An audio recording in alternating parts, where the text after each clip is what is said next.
Hey, look, we had an agenda, but Sam ruined it right before we come on air with the big news that he could have. Sam, spoil it for us. What happened today? I got my first birdie today, playing a little par three up in Bledsoe, about 135 to about 3 feet, little tap in. So that was my highlight for the week. What'd you hit off the tee? Nine. Yep, trying to club down a little bit, swing a little slower. So How's your golf game been? Have you been able to play through the injury? so I wasn't allowed to play until 16 or no, 12 weeks. So 3 months. And I've only been hitting just irons all the way up to six.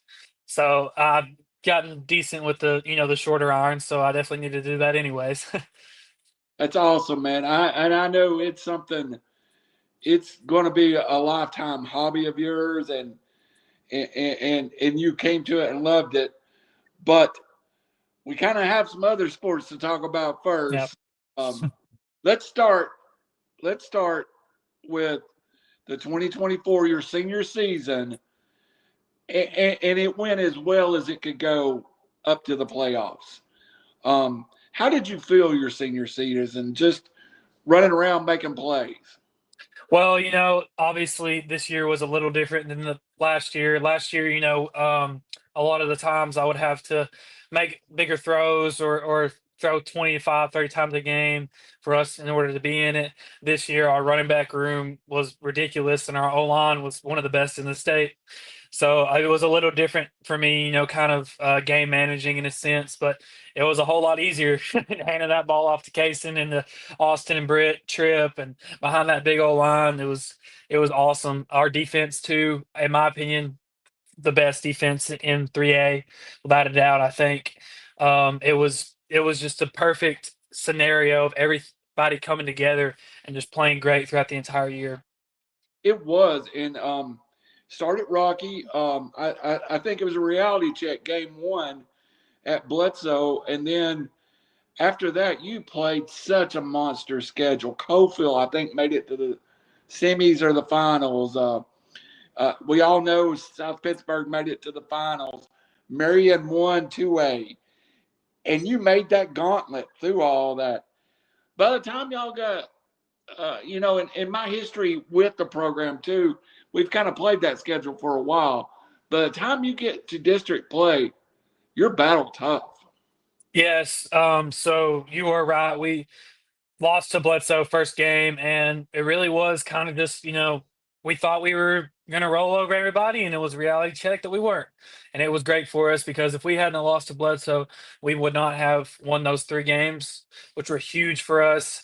Watertown was a tough game, getting that region win. Defense played great. Case Nix had like 5 touchdowns, just ridiculous. Played a great game.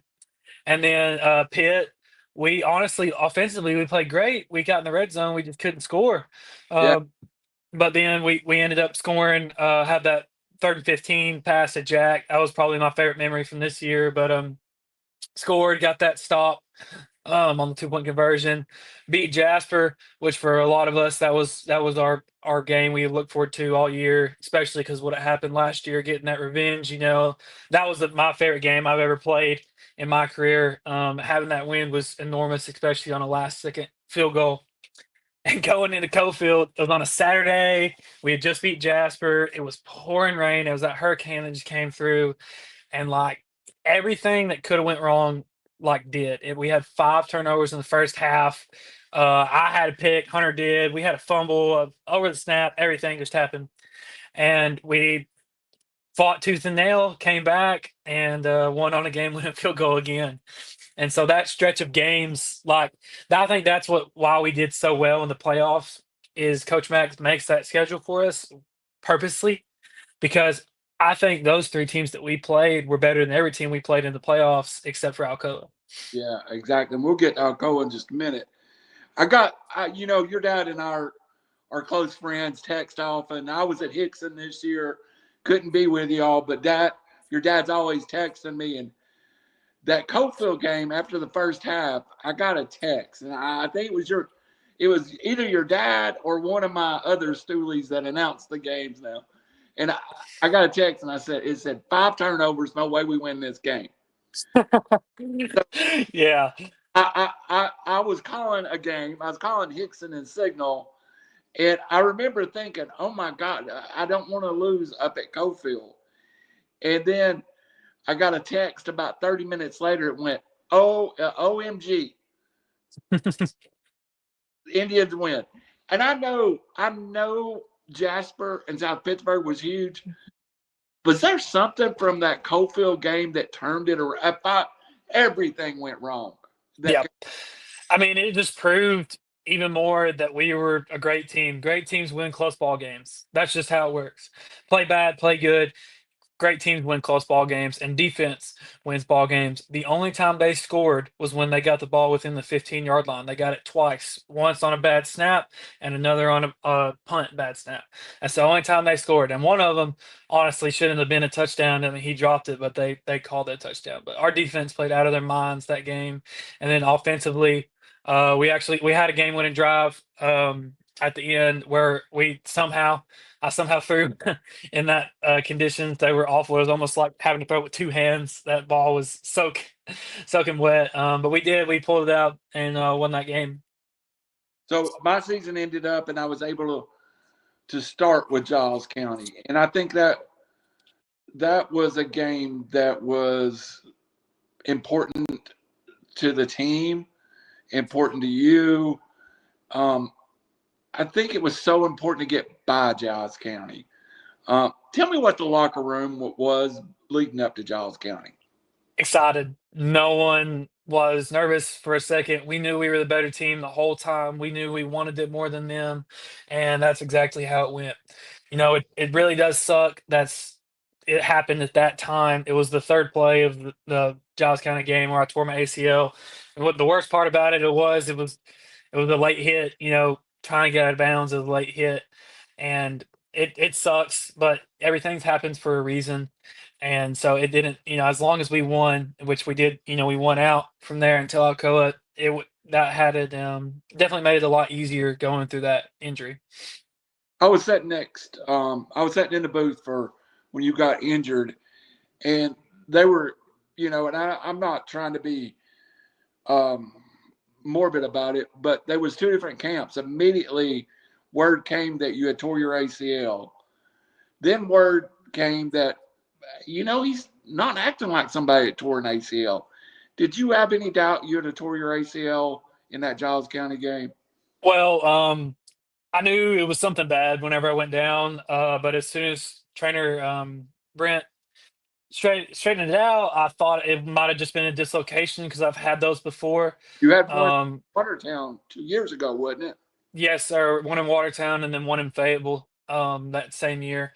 And then, but I got up and I stretched out and I tried to go immediately back in, but he knew it immediately. Like I remember I threw my helmet off and he stretched my leg out and I looked up at my dad and he was right there and he was like ACL, like there's no doubt. And so he knew immediately and if I would have gone back in, I could have made the injury a lot worse. So it was definitely good that he was there because it could have been a lot worse. But I mean, I was jogging the sideline. I was ready to go back in. He just Yeah, wouldn't let me.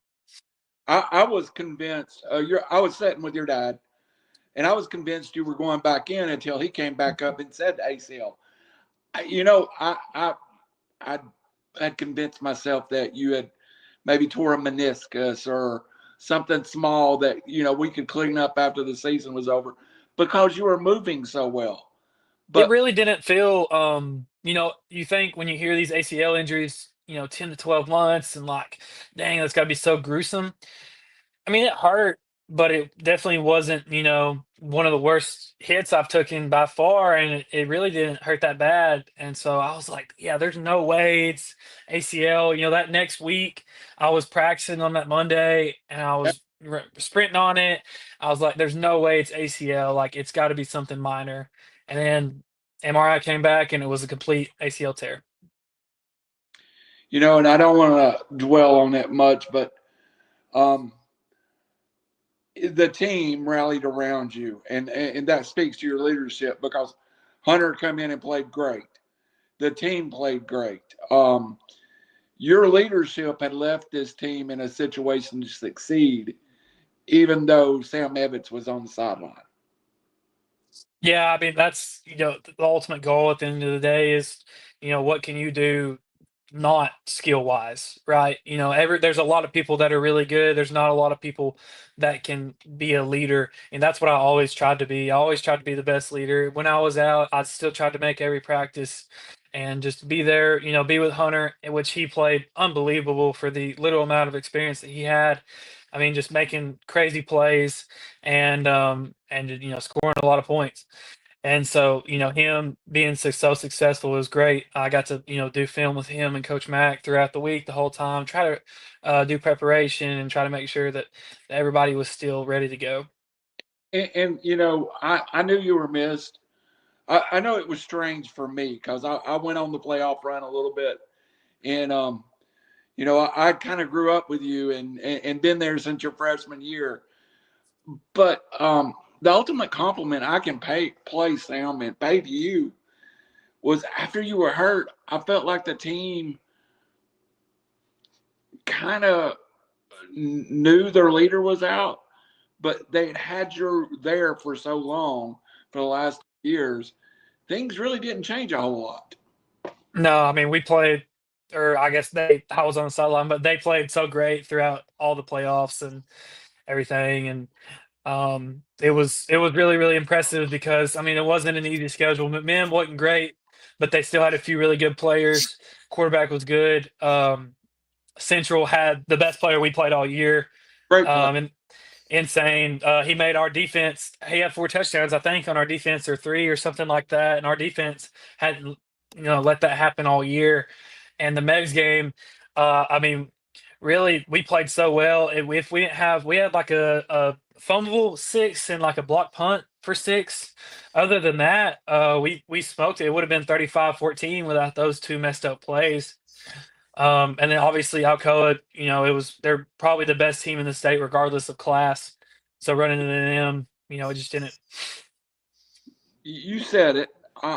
Hey, Howie Cheney, by the way, welcome in. I ask Sam one more question. I'll go to you, Howie. Sam, I made this statement 2 years ago. Now, I did not see Alcoa this year, but 2 years ago I made the statement. Alcoa would have won 1A, 2A, 3A, 4A, 5A, and possibly 6A.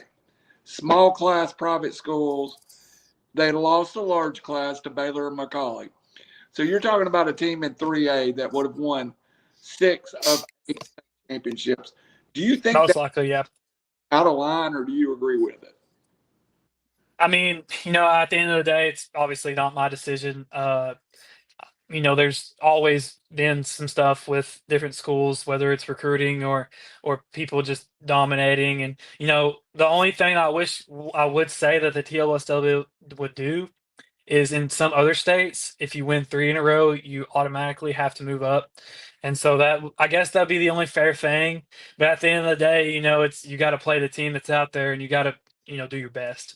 They only won 17 or 21, so before they had to move up.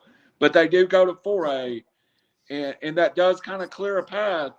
And you're right. You got to play whoever's there. But if I'm a 3A player, be it Sequatchie County or Gatlinburg Pittman, Alcoa has open enrollment in Knox County. We all know it. It's one of those things. If you live in Knox County, you can go to Alcoa. But I'd be excited for your brother's still on the team. I know you have tons of friends, but really Sequatchie's got an opportunity this year that East is a little more open than it has been year past. Well, I mean, that's definitely the goal. I've talked to all of them. It's state or nothing. I mean, that's absolutely the goal. Another region championship, and then get to state. And then the Westview team, great team. But as long as they play good, they can also beat them. I mean, that's definitely their goal, is the gold ball. One thing I think you'll see, Howie, I'll come to you next, is you might see somebody from Knoxville that's never got out of Knoxville because they've had that beast in Alcoa there. But I'm thinking of Gatlinburg Pittman. You might see them down the road in the playoffs and be a tough out for somebody.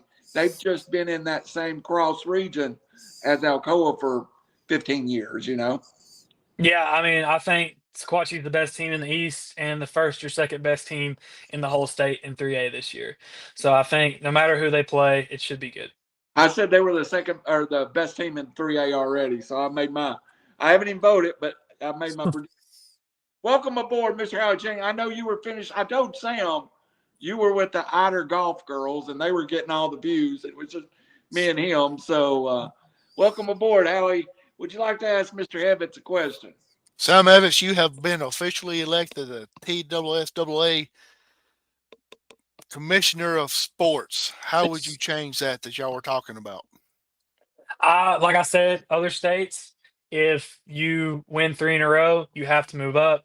I don't know when that. I think they've won 10 in a row, so that would have been, I guess, a few years back they would have had to move up, and they probably would be in 6A right now, to be honest with you. Yeah. But that's how I would change it. So you Howie, would make it after. I'm sorry, Randy. Yeah, Howie, that is the Alabama rule too. If you win so many, you have to move up. Correct? Yes, yes. So Sam would make it the way I get it is Sam would make it to where you win three, you move up. You win three more in a row, you move up again. Yes, sir. Yeah, So that's how I would do it. you could actually be a 3A school playing in a 6A division because you keep on winning three in a row all the time. Well, I mean, if you're that good, I mean, you got to play the competition. I know, I talked to a few of those kids from Alcoa back in the summer, and they could hardly find games to schedule. Nobody wanted to play them. Like they had to like take 2 or 3 bye weeks this year just because nobody would play them. And it's just everybody knows what they're about. They're different, that's for sure. Sam's going to be the commissioner of TSSAA before it's all over with. I'll, That is that is not a job for me. I can't say that. well, let's let him be go to Maryville and play a little quarterback for you at the same time. Absolutely. Sam, I help out well, I don't really help out. I just stand on the sideline, but I talk to the kids on the sidelines at the local school here that I help out with. And I keep on saying the word help. I don't really help. I'm just there. But I always try to get the quarterback to go out there and do like they do in the professionals in college as far as point at the middle linebacker and say 53 the mic, 53 the mic. But none of them will do it. If I was on the sideline with you and I asked you to do that, would you do that? Well, that is a big part of our protections. Before every play, we have two different protections, and it depends on which side the running back is what it is. I won't say too much because I don't know who's listening, but um, our protection depends on who's the unblocked guy. So a lot of the times, I would tell the line who the unblocked guy is going to be, but if he doesn't blitz, then it doesn't matter. But yeah, I have definitely done that before. I was going to tell you, Howie. I used to get that every week with Sam and didn't have to ask. He didn't. Kane would do it a lot of times, or center. Yeah, yeah. Well, y'all passed the ball a lot more than the school that I'm at, so that's probably part of it.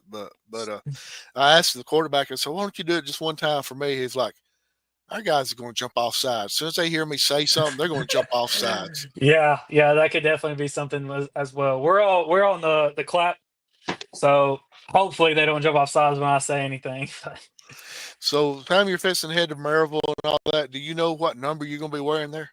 I do not. I've talked to Coach Fox a little bit about it. My number is 8. I've always worn 8 since I was like, first year playing football. And I think there's a senior receiver wearing number 8, but I have no idea when we're going to decide that. All I told him is I want an even number. I do not like odd numbers. So if I could, I would love to get like 12 or 16 or 18 or something like that. Well, I'm going to ask. What, Randy? That 16 is a good number. There was a guy up in Knoxville wore 16 that was pretty good.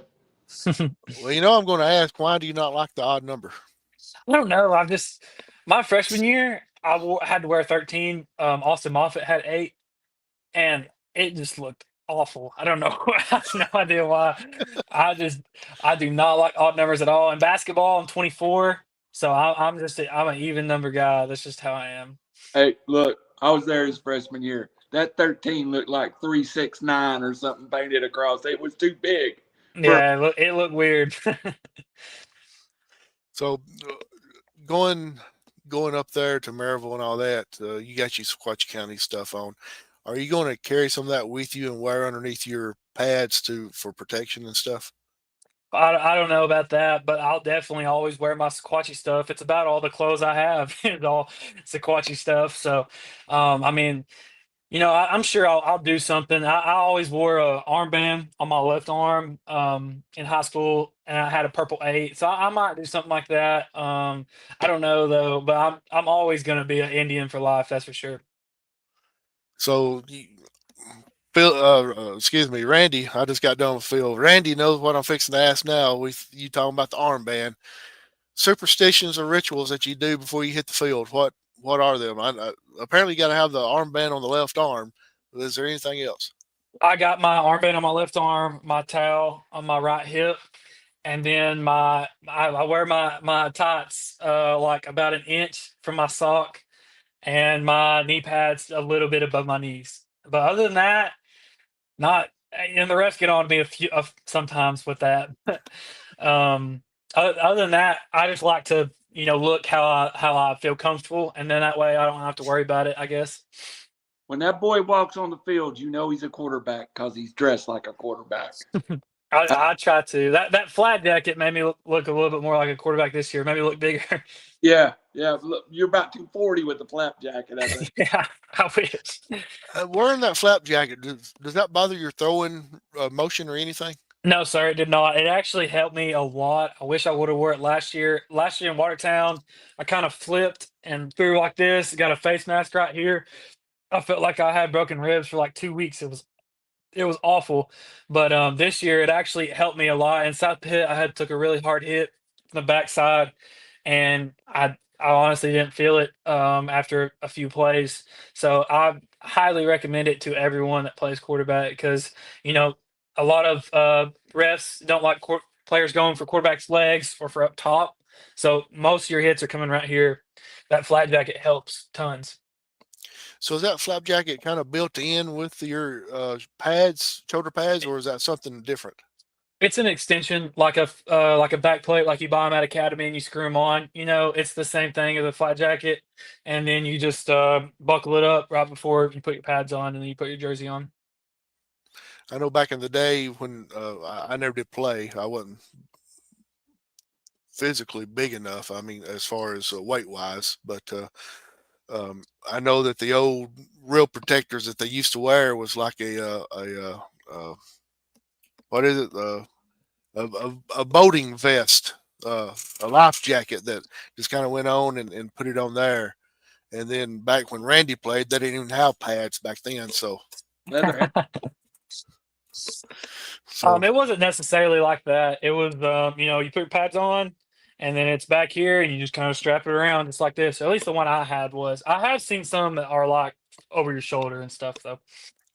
did that hit that you got 2 years ago actually make you decide to wear it this past year? No, I don't even remember why. I think I just like the way it looked. I wanted to look bigger, I guess, but I mean, it helped a lot. I took a few good shots that I didn't feel because of that thing. So Awesome.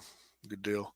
So, Randy, I didn't mean to come in and just take over. Go ahead, buddy. No, you're fine. Hey, before we leave Sequatchie County, though, let's talk about the Evitts that's still on the team.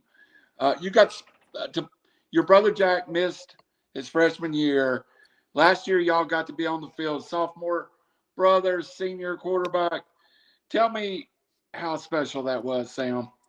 I mean, it was the first season we ever got to play together. My eighth grade year, he played a little bit as a sixth grader, but he was just so small that a lot of the times he'd get subbed in and out. But this year, I mean, I got to throw him a touchdown in Grundy County.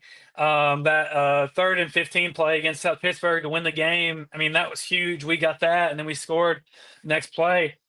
I mean, just the big moments, even though, I would have loved to throw to him a little bit more, but we needed a blocking tight end, and he was so good at it that's what he did. But being able to play with him was just, I couldn't ask for a better senior season. Obviously, getting hurt and everything, but even regardless of that, just getting to play with all the friends I've grown up with, and then my brother as well, it was awesome. One more question about or statement about your brother. He'll be a junior. He's about to enter this recruiting process, and I'm sure Jack's going to play at the next level somewhere. If you could give him a piece of advice right now and say, just listen to me about this one thing, what would it be? Go where you're wanted. Don't try to force a spot where you're not, because it's really evident. I would go to a lot of these camps where, I feel like, the coach wants me to be there. But I'd say, if I went to 10 camps this summer, three, the quarterback coach actually gave me 5 minutes and talked to me. A lot of the times they get you on the hook and then don't say anything. So really, this is for everybody that goes through recruiting. Go where you think you're wanted. And sometimes it might not work out, but a lot of the times, if you really have a back and forth with somebody, that means a lot, because these coaches, I mean, you got to think how many kids they're recruiting a year. If they're really taking time to speak with you, then it means a lot. They signed you, and also from Hickson, they signed one of the class young men. We tried to arrange this up for him to be here, and Chase Bernard, um, quarterback, middle linebacker, defensive end, All anything. over the place. Yep. Yeah, Chase played. Do you think Maryville recruits personality as much as athleticism? I'm not sure. That's a good question. Everyone I've met at Maryville, great dudes, every single one of them. And when I went up there for my overnight, they were all like super nice. Everybody was answering questions. Everybody was friendly. Like I never felt like he's a freshman, like don't talk to him, whatever. That stupid stuff that happens at some schools. I felt very included. The whole coaching staff knows me by name, or I think they do at least. But I think most college football players have great personalities, anyways, because it's such a rare thing to have people that want to commit to something as hard as college football is. So I think everybody's like kind of same mindset of be here, be locked in, and be like a good energetic guy. I think that's how a lot of college football players are. Uh, the one thing that Maryville was consistent about, and I'm not going to mention no other names, or there's nothing. You're a scout now. You're a Maryville, but there were some places that came in. It showed interest, and then bigger schools, smaller schools. But it seemed like Maryville always made you a top priority. Did you feel that from their coaching staff? Absolutely. So it was back in the summer. I was actually supposed to go to like a Duke camp, I think it was, and Coach Fox had texted me, told me that he wants me there like ASAP at this junior day, and he wants to talk to me. And I was kind of hesitant at first because I heard the same thing about from a lot of people. And I went there, and it was just like immediately, as soon as I walked in the door, like Coach Fox was talking to me the whole time. Coach Flaherty, the receivers coach, was, and it was just felt like a family, like it wasn't fake like a lot of these schools I kind of felt like. Um, and they offered me, I think it might have been the 24th of June, around there, something like that, 22nd maybe. And like throughout the entire season, every single week, good luck this Friday night. He texts me after games, asking how it went and everything, and all the way up until when I committed. I called him on the phone in my dad's office, and he was just super excited, and it just felt like everything good with leadership starts at the helm. And he's the one of the best people in coaching that I've met. And so to get to play for him and get to learn coaching from him, it's going to be really great. I secretly told you before we came on the air, Maryville had been kind of my personal choice for selfish reasons because, and I've seen you there and your dad there. We're all UT fans, and we go up there. Maryville a lot of times will play a day game. UT will play a night game. We can double dip, get that Maryville game, that UT game. And Maryville is a big time brand of football, and I don't know if we realize truly how big of a brand name Maryville football is. It's huge. It has so much tradition in it. A lot of people that have played there. So when you walk onto the field, there's a captain's walk on both sides. There's sidewalks, and they have their captains ingrained in the brick from the 20s. And Mm. so it's just like a tradition of being, a Scot means to be something. And I feel like everyone there like wants to be there and loves football, loves the team. And last year, I think I think they were undefeated, or they might have been 9-1 I didn't in want the regular season. and then they won a playoff game, which was huge. I don't know if it was Coach Fox's first playoff win, but it might have been at Barry, too, which is the conference that we're moving into this year. They won it last year, and we're moving in there, and they beat them at Barry, and then lost in the second round. But still, that's a huge season as far as D3 football goes. Maryville's up there. It is. Howie, I'll come to you after this last question. Now, I want you to hit some of the Howie questions. Sam, unfortunately, during Giles County, we've covered you got hurt. Did Maryville ever waive their commitment? Or did they stay after you after the injury? Where I know some schools weren't as after you were hurt, they kind of, I won't say stepped away, but it may have took a little distance to see how you healed first. I felt like through what I picked up from your dad, Maryville stayed just as in tune with you after the injury as they were before the injury. Oh yeah, nothing changed. And what's great about ACLs now, 5, 7 years ago, it's a 12 month no matter what injury, right? This with this new, I had a surgeon named Dr. Sincere. He did my surgery and my brother's surgery. Awesome guy, awesome doctor. And in 2 weeks, I'm 5 months post surgery, and our goal is by August 1, completely cleared for contact, everything. So that'd be 9 months. And to be honest with you, uh, they're really being, kind of hesitant. I really think I could get cleared in about 7 months if I really tried. But obviously, there's no need. So still staying healthy and rehabbing for a little while. But they were like, we still want you. You're still our guy that we want. Quarterbacks commits, as far as I know. I signed about a month ago, and then there's this guy from Kentucky that plays quarterback, athlete kind of guy. And there might be one more that's coming, but as far as quarterback class, I mean, it's 1 to 2. It's pretty small, and I feel like throughout the whole thing, Coach Fox really stayed with me. And great opportunity, I think, a senior starter. So Senior starter, senior backup. Those are the only quarterbacks on roster right now. There was 5. One transferred away, one got moved to DB, and then one quit and went home.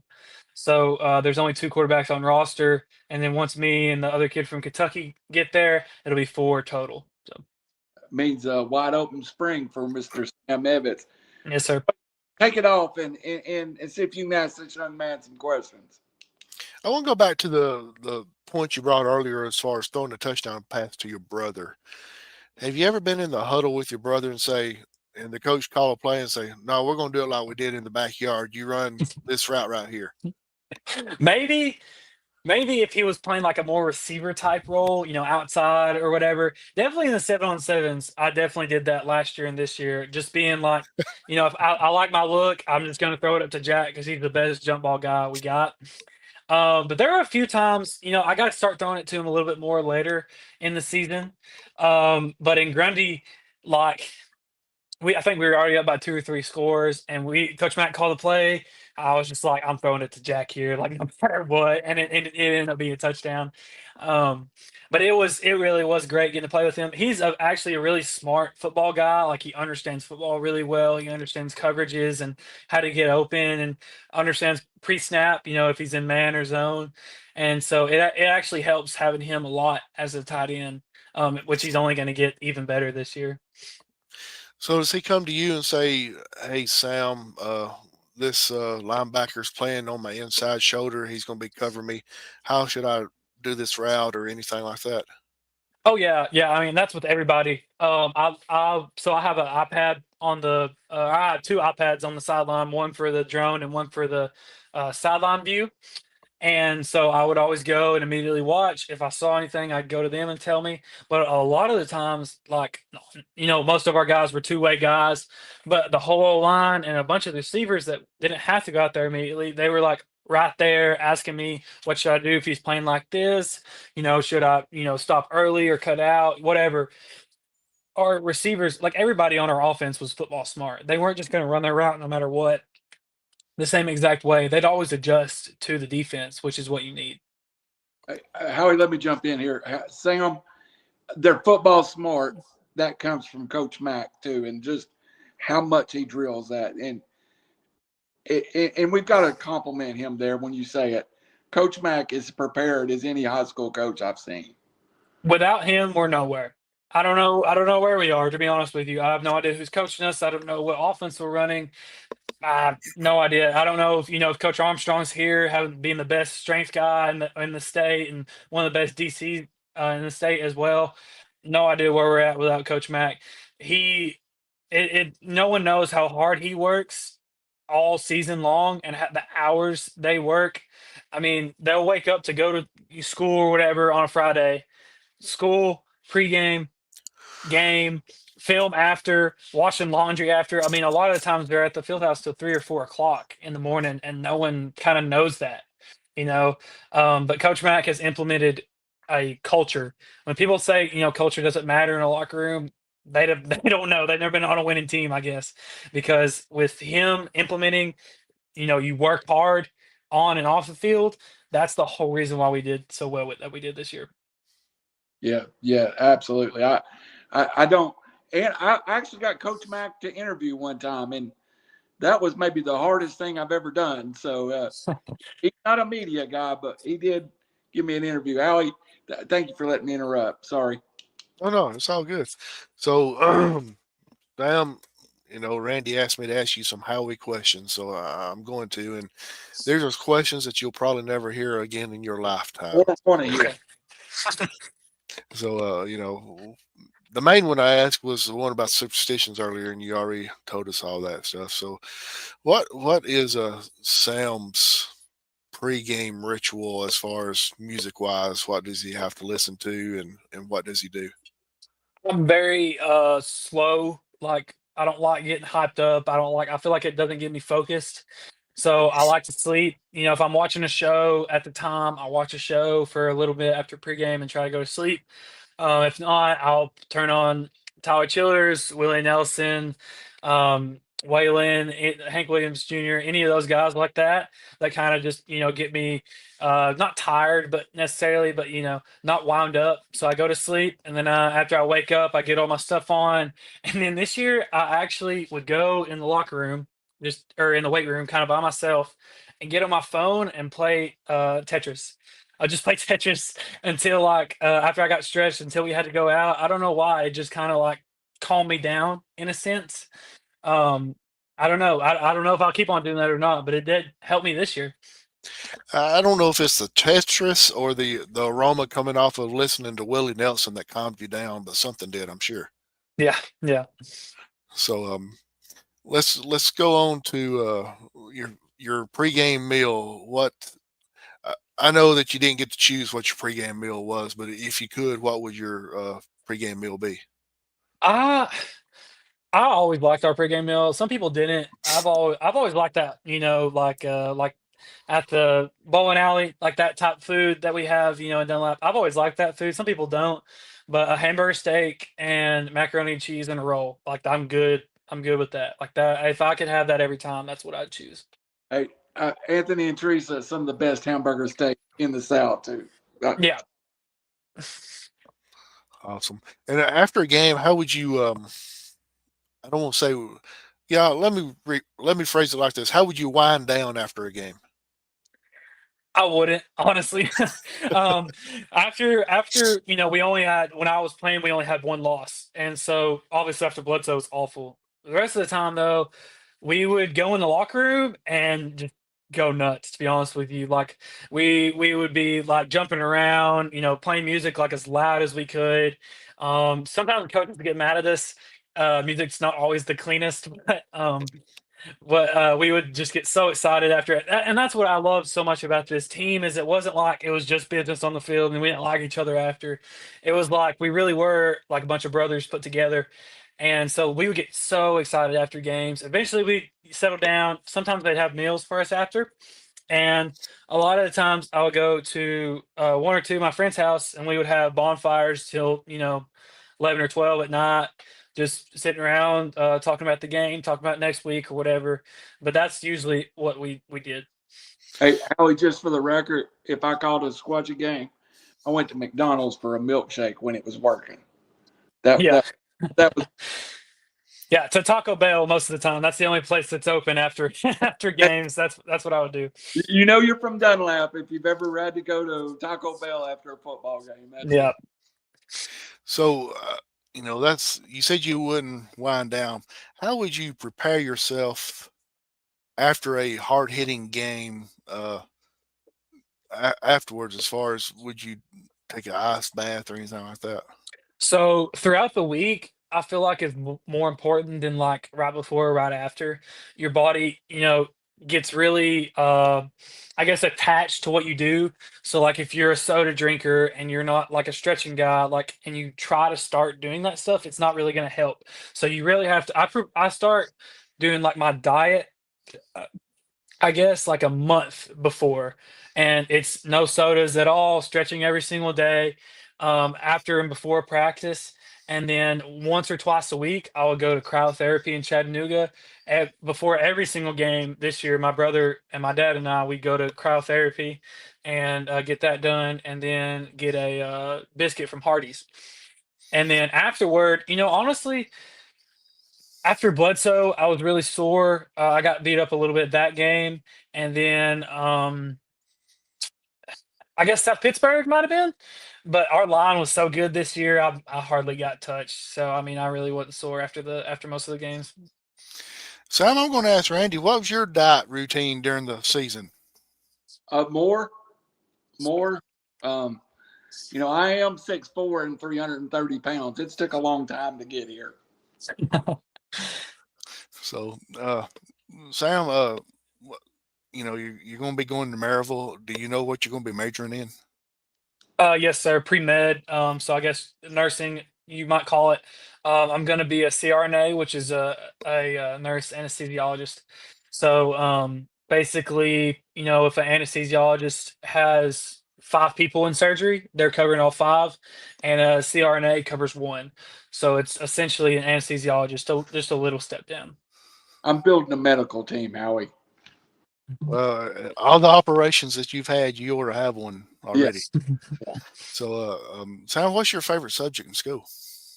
History. I love history. Always have. I'll watch history stuff on my own time, not even in school. My favorite point is medieval times, like like when Constantinople was like a big thing, and the Holy Roman Empire. Like that was like my thing. Like I love that. I watch videos on that all the time. But history is definitely my favorite. Math is definitely my least favorite. I don't like math. And your favorite teacher you've ever had? That's tough. I've had my mom as a teacher, so Well, that's the answer right there, guys. I didn't tell you. that's the answer. If he didn't go there, I was going to bail him out. So Yeah, that's my answer. My mom. Okay, your second favorite teacher Yeah. then. It's hard. So my 7th grade year was my favorite year of school. I know it seems like a while ago. That year was the year we got out for COVID in March. And I had my 7th grade history teacher. His name was Mr. Somerville, and he just made history so fun. Like I look forward to every day to going into that class. But the best like specific teacher that I've had is Miss Alyssa Mullins, Dr. Mullins now, at the high school. I had her for chemistry 1 my sophomore year. Didn't understand chemistry a bit, like at all, and she explained it so well to where I ended up getting like a 98 in that class or something like that. You're still young. Are you 18 yet? Yes, sir. I turned 18 in August. Okay, so you just turned 18. If Sam could rewind time, is there anything that you would go back and do different in your school year? In my school year, Any school year that you took place in? yeah. I would take him out of play 3 at Giles County. That's the only thing I'd do. As far as school goes, so I was lucky enough to where I got into the top 10 of my school this year. It was so competitive. I think my GPA was like 98.4 or something like that. All my grades that I'd have. And then our valedictorian, which is my girlfriend, Mia Smith, she had like 99.2 or something like that. So it was like point 0.8 was the difference between 1 and 10. It's crazy. Um, if I would tell myself, I would say, just don't like don't not work as hard, but don't stress out as much. Like I am very happy that I got in the top 10, but at the end of the day, it really don't mean that much. And some nights I would stay up so late doing extra work and stuff like that. I kind of wish I would have, laid off just a little bit, not that much. Finishing 25th would have been fine with me. I want to thank you, Sam, because Randy, you don't realize this. I don't know if you've listening to the other show that I was on a few minutes ago, but there was a girl on there that mentioned her boyfriend without having to be hogtied and beaten to make her mention it. And Sam mentions his girlfriend without having to be hogtied and beaten as well. This is a record for us, Sam. I know Sam's girlfriend. He's a lucky man. I'm very lucky. She was our homecoming queen, cheer captain, and valedictorian, so I couldn't ask for more. Because usually when we have student athletes on here, it, and Randy can vouch for this, it's like pulling teeth to get them to mention that they've got one, much less a name. Hey, Yeah. a lot of times when we're trying to give shout outs, I have to come in and say, "Hey, would you mention the girlfriend so you're not in trouble?" That is a good thing. So, but what is she going to be doing after she graduates? Well, she's actually going into early education at Tennessee Tech, and she kind of never understood what she wanted to do. Like her dad, I don't know if y'all know him, Richard Smith. He's a great guy, awesome guy, but he kind of does a lot of odd and end jobs, like a lot of different ones. And so she didn't really know what she wanted to do either. And she's so good with kids. She's really good with my little sister. And so I kind of told her to maybe look into it. I know, a lot of people say don't be a teacher because of the pay or whatever. But if she really does enjoy it, she job shadowed the whole first semester with a kindergarten class every day. And she really did enjoy it. So, that's the whole point of, what's the saying, never work a day in your life if you enjoy your work. So that's what she's going into. Absolutely, I've used that quote quite a few times. If you enjoy what you're doing, you never work a day in your life. So, but a couple more questions. I'll turn it back over to Randy, and let's see. Yeah, you mentioned your favorite teacher, and You cannot let him out here without a Waffle House order. go ahead. Well, you got a Oh, favorite Waffle House order? So I, I'm not a Waffle House guy just because like I'm not a breakfast guy most of the time. I usually don't like if a breakfast is really small for me. But if I do go, I love a ham and cheese omelet. So that's what I would get. Well, see, I'm down here in Northeast Alabama, and the biggest town close by is Fort Payne. And so after the Mhm. ball games around here, the only two things that are open is a Waffle House and a Huddle House. And so that's why we kind of ask what it is, because that's where most of the kids go after the games. And so um, I wasn't sure if you had a Huddle House close by or not. We have a huddle house in Kimball, so probably 35 minutes. We a few of the seniors this year, like maybe three or four, like would go after the games, and so I think there's 12 of us. I might be wrong on that. Don't quote me on that, but we all went to Huddle House after the Alcoa game. We stayed there till like 1 o'clock in the morning, just talking about everything, that it led up to that point. Um, I think I'm the only guy going to college to play football out of my class. Tate still might. I'm not sure. Maybe some others I might be leaving out. But so I mean, essentially everybody else's careers was over, and that's a really tough time. And so it was really good to all come together and talk about it. So if you could have your ideal meal of whether it be your mom's, whatever, your granny's, whatever, what would your ideal meal be? I'm going to Longhorns. I'm getting a 14-ounce New York strip medium and double mashed potatoes with a melio.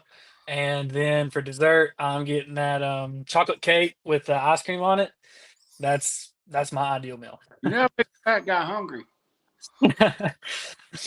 That's cool. That's awesome. So I'm sure mom may be disappointed because she didn't have something in there, but that's all right too.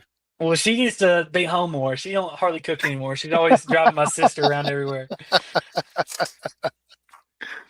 Sam, it's great for you to be on the show. Appreciate you coming on here. Best of luck for you at Maryville. If there's anything that I can do for you or River City Media can do for you, let us know. We'll help you out any way possible. Yes, sir. So, Randy? He don't know he's still going to be involved when it's that Maryville. We managed to keep Georgia Tech involved all these years. We'll keep Maryville involved too. Absolutely. Sam, I'm going to embarrass you just a little bit, and I'm going to tell you this as a parent. My daughter, who's a freshman at Hickson this year, played girls football. And I tell you this because one of her role models to play football was you.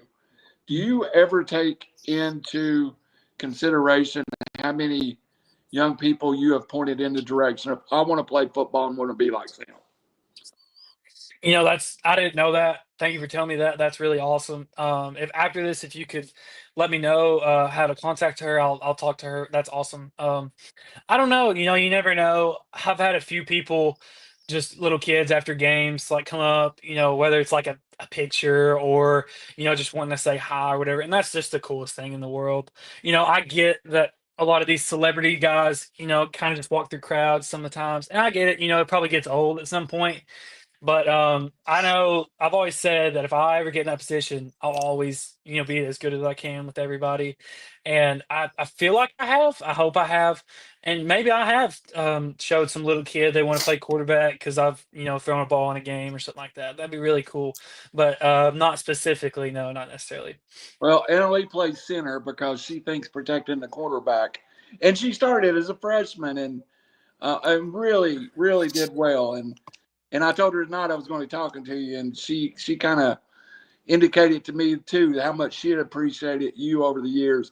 She was in the fourth grade when you were a freshman, so I remember growing up, and I was behind a class of that was real successful at Ray County, and I never thought of being a college football player, but I did want to be like my cousin was a nose guard on that football team. Sometimes in a small community like this, you really don't know how many people could be looking up to that high school football player. I mean, I think that's what everybody wants to do. I honestly didn't really go to a lot of high school football games when I was little. Most weekends, we were either at a baseball tournament or if we had an open weekend, we go to the farm. Now, I think I went to like one or two Sequatchie games. I just never really had any family playing or anything like that, so I didn't really go. But I went to a few Smith County games, and my really good friend Carson Hackett played quarterback. He played against Sequatchie in 2016 for Smith County, and he was like, I guess like a Kyler Murray type guy, like smaller and kind of running around, always making plays. He kind of was like, I was like, wow, like I want to, I want to play quarterback. Like I feel like might be a guy like that I could say I looked up to. Well, I'm an adult that got the pleasure of 3 years of watching you, and it's one of my favorite times. And I've not announced games 35 years, and you always done it. Your family's done it with class, with great humbleness, and with words of support for others. And I do appreciate that. You, your dad, your brother, your mom, your sister, everybody in the family has always done it that way, and I appreciate that. Yes, sir. Thank you. It means a lot. Sam, I want you to remember this face and this name. So in 2032, when you're the starting quarterback of my beloved Atlanta Falcons, and I'm standing on the sideline yelling at you, you come back and at least say hi to me, and I can say, hey, I knew this kid back when he was in high school. Yeah, I mean, I'll work as hard as I can. Hopefully, I get to that point. They're paying a lot of money in the NFL now, so Yeah, I'm your agent if you are. Well, after let's jump to another thing, and again, it's one of those things that to get where you're at was a big part, and that's your relationship with quarterback country. Can you talk about for the young quarterbacks out there how important it is to land in a place like that, and just the invaluable lessons you learned there? as far as I know, the best quarterback training in the country. I don't think it's close either. I feel like the amount of people that they have. I mean, they're North Carolina all the way to Louisiana, like the whole Southeast.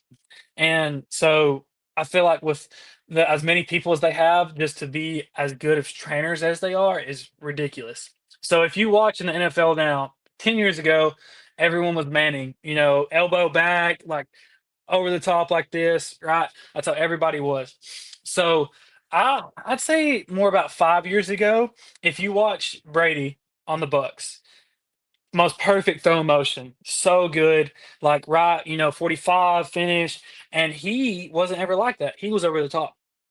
And so a lot of people had neck, shoulder, back, whatever. That's why Peyton had to retire. Yeah. And so a lot of people, was like, maybe there's a different way to throw it. And I feel like QB Country was really instrumental in kind of starting that. Their biggest guy at the time that would have been 5 years or so ago was Daniel Jones. The head guy of QB Country was with Daniel Jones on draft night.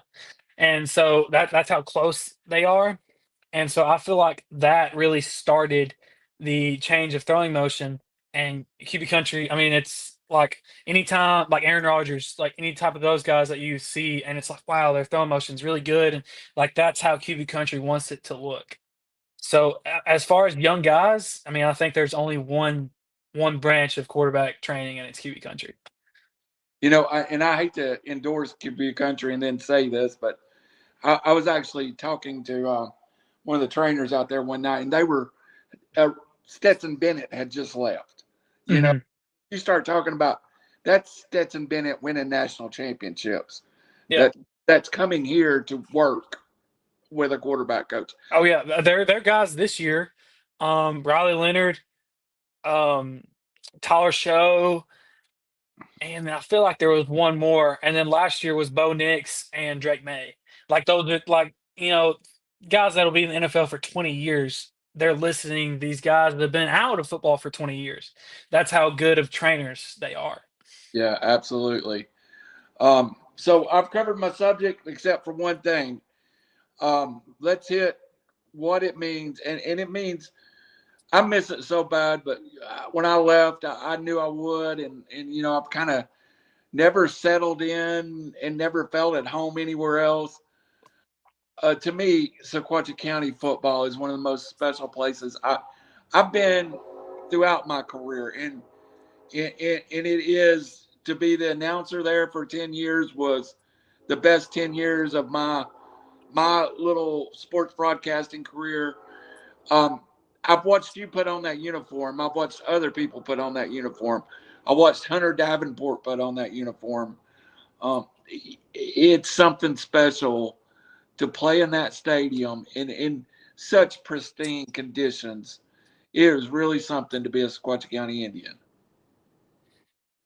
Um, I could not have drawn it up better. My high school career, every single year, I've loved it as much as I could. The people I've been with, the coaches I've had, I don't know. I couldn't ask for anything better than Sequatchie.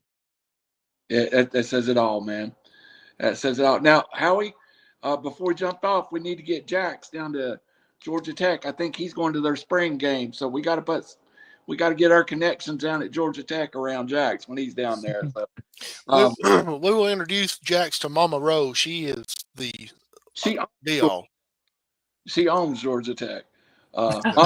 Mama Rose's son plays D-back, and she's the biggest supporter of RiverCity-Media in the world. So, speaking of that, I do have one more thing. And we got to talk about him. Your dad has really been dedicated to this journey with you and your brother. I mean, a lot of people kind of want a dad that's kind of not, always bossing them around or like, whatever. But like, I could not ask anything more for my dad that he's done these past few years. The amount of traveling and money and we spent and the support that he's given is unwavering, regardless of whether I do well at a camp, whether, it goes well. He's always still staying optimistic and positive no matter what. Even whenever I tore my ACL, it was like he was talking to me on the fence, like, this is just a little bump in the road. Like, we're gonna get past this. You know, going to Maryville. I mean, he was just so excited for me because I feel like he lives through us in a sense. He really wants us to succeed just as much as he wants himself to succeed, which I think any father should. But I couldn't. I'm very, very blessed. I have the best people around me in the world. I couldn't ask for anybody else. Sam, I count your dad a friend, so I am blessed by being his friend. I texted him when I was wanting to come watch the games after our season ended. He said, I'll just set you right here beside me. And that's where I watched the rest of the season. So never forget, every program needs one like your dad. Yes, sir. Yeah. All right, Sam. Now, listen, you can go off from Maryville and become a big star, but don't think you're getting rid of us. As long as I've got your cell phone, we'll just text you, and we'll stay away from end season. We don't make nobody from Georgia Tech show up during the year, but spring, summer, we ball on them all the time. So you're on the list now. Anytime. I'm good with y'all anytime. I appreciate it, brother. Allie, you got anything to finish us up? Yeah, two quick things, and we'll let you go, Sam. First one, what are you looking forward to the most going to Maryville? Honestly, like, obviously everyone's excited to play football. I'm really excited about going to a place that I'm not really familiar with. Obviously, I've been to Knoxville for games, but that's more of a 24-hour experience. I'm really excited to just like kind of be in Knoxville. Everybody says it's one of the best cities in the South, and so I'm really excited to be there. Be around all of Maryville. Maryville's a really good town. The campus is beautiful, very very old, nice kept up campus, and so I'm excited to be kind of in a new situation. I don't know anybody going to Maryville. I've talked to a few of the players, but no one I've grown up with or anything like that. So I'm excited for a new situation. And I've heard they have some good golf courses in Maryville. So I'll be looking for some of those. And the last thing I got is before you get gone, make sure you give a shout out to whoever you want to. Man, there's a lot. Um, I don't know. I don't want to single out. I don't want to leave anybody out. I guess everyone that's helped me throughout my entire high school career. I couldn't have thanked everyone, every single one that affected me, every coach, every teacher I've had. I honestly could not have asked for a better experience. Um, I guess I always showed up my O line: Josh Phelps, David Smith, Kane Bishop, Camden Penna, and Barrett Overdovicek. Awesome, good deal. I, with you giving the offensive line a shout out, it just came to me, and I see these guys on Sundays, on Saturdays, whenever the offensive line, that one lineman will give up a sack, and he's the first one there to help the quarterback up. To me, that would tick me off. I'm like, why are you helping me up? Why didn't you just block the guy and you wouldn't have to be doing this? Well, Has that ever happened to you? I'd love to say something like that, but they're a lot bigger than me. So, and I need them. I need them pretty bad. I'm sure sometimes I've said things that I don't need to. But I always try to keep myself under composure. I'm sure I've let it go a few times, but Annalise down the hallway, she don't give up sacks, so she don't worry about it. yeah. Sam, thanks for coming on. Appreciate you putting up with some of my questions and everything. Sam, Yes, sir. man, and God bless. Thank you for letting us be a little part of this journey the last 4 years. And are you leaving it in summer, or are you? I have to report August 11th, I believe. So I do get the summer off, but a lot of rehab and training in the summer is what I'll be doing. And I'd be remiss. We need to shout out Coach Hobbs. He missed you this year, I'm sure, on the basketball court. Yeah, I might have given up one of my college seasons to play this season of basketball. I was extremely excited for that. I just got to where I was hitting threes every now and then and dunking pretty good, so I was really excited for it. But everything happens for a reason. I got to play a lot my freshman year when I shouldn't have, and so I think that might be a little reason why I got to do that. So Beckham was on last week. Said you messed up the rotation. He had to play too much point. Yeah, I was in the summer. I got to start playing guard a little bit. My handle got a little bit better, and it was so fun. I was really looking forward to it. But I can play basketball till I'm like hopefully 30, maybe a little past that. So it should be fun. Sam Evitts, Maryville scout, quarterback. It sounds strange to say that. Howie, you'll have to ride up with me sometime. We'll have to check out a scouts game before a Tennessee game. Um, Folks, he's just up the road from Sequatchie County. If you want to see Sam play, he's close. So get up there and see it. For Randall Cunningham, for Howie Cheney, and for Sam Evitts, thank you. God bless. We'll see you down the road. Yes, sir. Thank you. Thank you all.